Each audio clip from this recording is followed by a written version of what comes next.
Dobrý deň, teraz ukážem svoju hru Kakoro. Budem to robiť rýchlo. Spustím teraz server, kde, takže ops, localhost,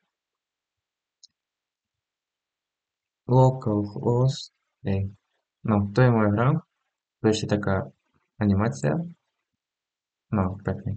A tu na začiatku sme, ku tomu ešte vrátim, tu na začiatku sme môžeme pozrieť aj top scores, napríklad už nejaké hráči tu zohrali, takže comments, takže niekto tu tiež zohral. A stredná hodnota našeho ratingu to je 4 a 7 zo 5. To je veľmi výborné, ja myslím, že. No a tu je taká ukázka, že to je na free. Tak ideme ďalej. Dáme tu moje meno, ako sa volám Renát, potom heslo. No a teraz sme na hlavnej stránke, kde môžeme zahrať moju hru. Ešte môžeme robiť logout, keď nechcem aj iným menom, takže Anton napríklad a heslo.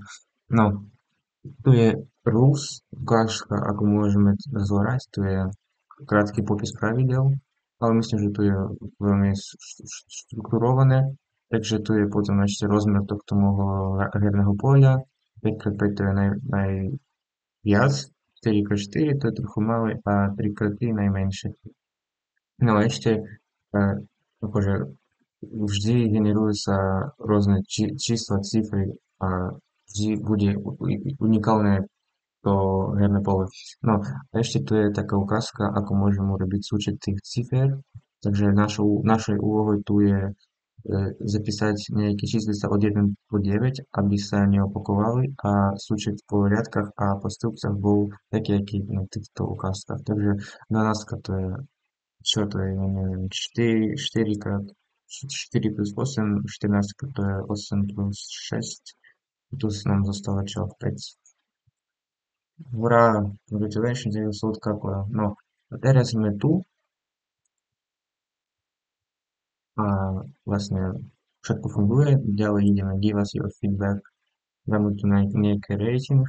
Dáme tu napríklad malý rating, aby sme potom pozreli, že ten zmenil sa na hlavnej stránke. A dáme tu nejaký koment, takže um, super, dáme to kapslookom. Alebo môžem sa vrátiť domov, ale ja len chcem. Takže submit. No, super. Teraz back to game. Môžeme ešte zahrať niečo a môžeme ísť kľudne domov. A tu teraz ideme Anton super, komentár, potom tu náš score a hodnota stala 4.1, bolo 4.7. Takže všetko funguje, hra je super, myslím, že a veľmi pekne to vyzerá. Ďakujem za pozornosť.